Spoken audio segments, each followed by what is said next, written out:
Addiction is never truly about the substance. It's never really about the alcohol, the pills, the gambling, or even the praise.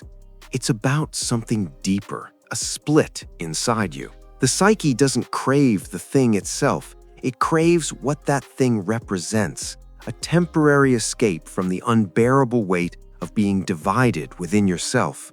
A brief moment where the inner conflict goes quiet and you can finally breathe without tension. I've seen it countless times. The addict is not weak. The addict is wounded, not just by the world, but by a deep disconnection from their own soul, a quiet separation that grows over time until it feels normal. Addiction is not a moral failing. It is a signal, a message from the unconscious that something essential is missing, something denied, something pushed away for too long. Until that truth is acknowledged, no amount of control, no strategy, no discipline will bring real healing. The form may change from drugs to work, from alcohol to achievement, from validation to perfection, but the function stays the same. It's always an attempt to escape something deeper, something that feels too heavy to face directly. And what is that deeper pain? It's the pain of not being whole, the pain of living divided between who you are and who you learned to be. Every human being has an inner world filled with instincts, desires, values, and truth. But most people don't live in alignment with it. Instead, they adapt, they perform, they shrink themselves to fit into what is acceptable. They become who the world rewards, even if it means betraying who they really are, slowly disconnecting from their own voice in the process. And when that betrayal continues long enough, something inside begins to ache. That ache is where addiction begins. Not in the behavior itself, but in the hunger. A hunger to reconnect with the lost self, the forgotten self, the real self that was pushed aside in order to survive. This is why addicts are often the most sensitive souls. They feel life more deeply. They notice what others ignore. They feel the emptiness behind roles, the hollowness behind approval, the quiet indifference around them. They carry a grief they can't fully explain, a grief for a life they never got to live, and a self they never got to become. So they search for relief, not in slow healing or deep understanding, but in things that work fast: substances, compulsions, patterns that are immediate, intense, and distracting, giving them a temporary sense of control or escape. But the relief never lasts, because the soul knows the difference between numbness and true connection, between silence and peace. You can be addicted to almost anything, to helping others, to fixing people, to appearing strong, spiritual, or successful, even to healing itself, constantly chasing improvement, constantly trying to become better without ever stopping to face the wound that started it all. And the wound is almost always the same. A part of you was abandoned,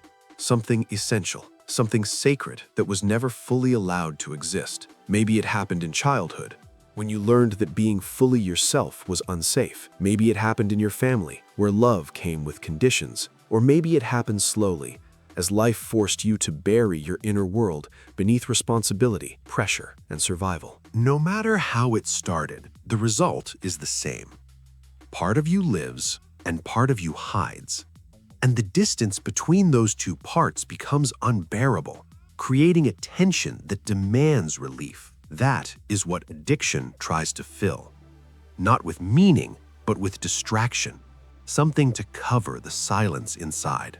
And here's the paradox. Addiction, as destructive as it is not meaningless. It is a signal.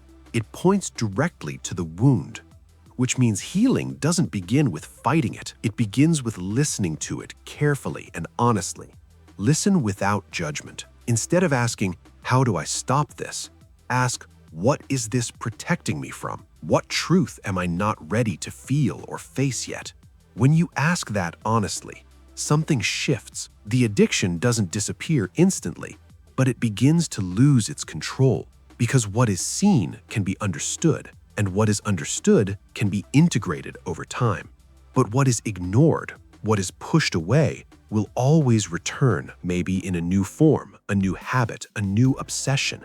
Because the mind is always trying to bring you back to what you've lost, even if it has to do it through discomfort. Healing is not a straight path.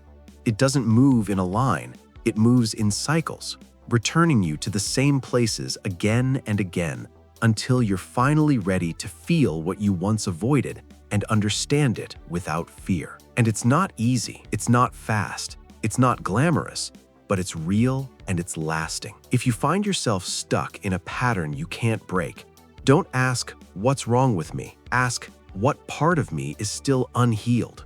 What part of me have I left behind without realizing it?" Because beneath every addiction is a deeper longing. A longing to remember who you were before the world told you to be someone else, before you started hiding parts of yourself to fit in.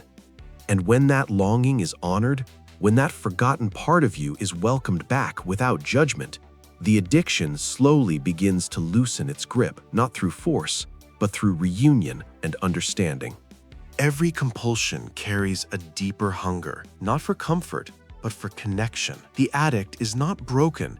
The addict is searching for something real in a life that no longer feels real. And what makes life feel unbearable? A silenced inner world, a self that was never fully seen, never fully allowed to exist as it truly is. That hidden part keeps reaching out. Addiction is just one of the ways it tries to be heard.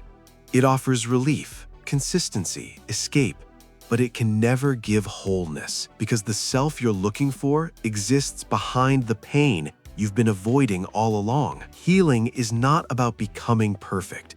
It's about becoming whole. It's about reclaiming every part of yourself, the ashamed parts, the angry parts, the scared parts, even the addicted parts, and learning to sit with them without running away. Because addiction was never created to destroy you. It was created to protect you from something you weren't ready to face at the time. And when you approach it with compassion instead of shame, it begins to reveal its truth slowly. Addiction survives in darkness, but the moment you bring awareness to it without judgment, it begins to lose its power little by little, because awareness changes everything. The addict is not your identity. It's a phase, a signal, a response. Beneath it, there is still a self waiting to be remembered, waiting to be felt again. And healing is simply the process of returning to that self, not through force, not through control, but through honesty, patience, and presence, through feeling what you once avoided, through facing what you once escaped. And slowly, something inside begins to shift in a real way. You start to feel again, not just comfort, but pain, grief, anger, truth. And that might feel overwhelming at first, but that is also where freedom begins. Because real freedom is not the absence of pain, it's the ability to feel without needing to escape, to stay present even when it's uncomfortable. Addiction is not your identity, an invitation to look deeper, to listen closely, to come back to yourself. Because your soul is not broken, it's buried, and every craving is a call to uncover it.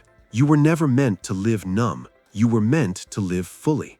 And no matter how far you feel from yourself right now, you can return again and again. Because healing doesn't mean the pain disappears, it means the pain no longer controls you.